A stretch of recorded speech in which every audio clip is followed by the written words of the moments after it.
Hey everyone, John B, aka Smooth Talker here. Before I begin the read of The Haunted Mask again, I first want to make an announcement that I went to go vote yesterday. It felt very good doing so, despite the long lines that we had over there. But just saying that when you get a chance, go out there and vote, guys, because remember, you and your vote matters too. Only you can make a difference. Chapter 23. As she stared into the darkened store, a wave of despair swept over Cara Beth. Her hands raised against the window. She pressed her head against the glass.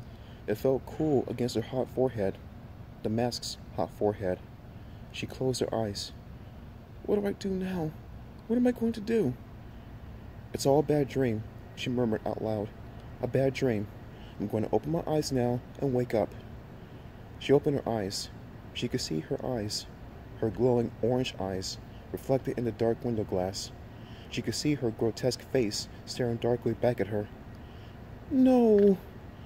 With a shudder that shook her entire body, Cara Beth slammed her fist against the window. Why didn't I wear my mother's duck costume? She asked herself angrily. Why was so determined to be the scariest creature that ever roamed the Halloween? Why was so determined to terrify Chuck and Steve? She swallowed hard.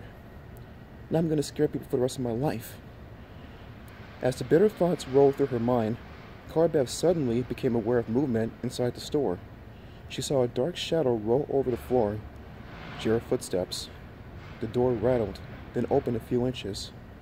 The store owner poked his head out. His eyes narrowed as he studied Cara Beth. I stayed late, he said quietly. I expected to see you again. Cara Beth was startled by his calmness. I can't get it off, she sputtered. She tugged the top of the head to demonstrate. I know, the man said. His expression didn't change. Come inside. He pushed the door open and rested away, then stepped back. Cara Beth hesitated, then walked quickly into the dark store. It was very warm inside. The owner turned on the single light above the front counter. He was no longer wearing the cape Cara Beth saw. He wore a black suit pants and a white dress shirt. You knew I'd be back? Cara Beth amended shrilly. The raspy voice she had quiet inside the mask revealed her both anger and confusion. How did you know? I didn't want to sell it to you, he replied, staring at the mask. He shook his head, frowning. You remember, don't you? Remember that I didn't want to sell it to you? I remember, Cara Beth replied impatiently. Just help me take it off, okay? Help me. He stared hard at her. He didn't reply. Help me take it off, Cara Beth insisted, shouting. I want you to take it off. He sighed. I can't, he told her sadly. I can't take it off. I'm really sorry.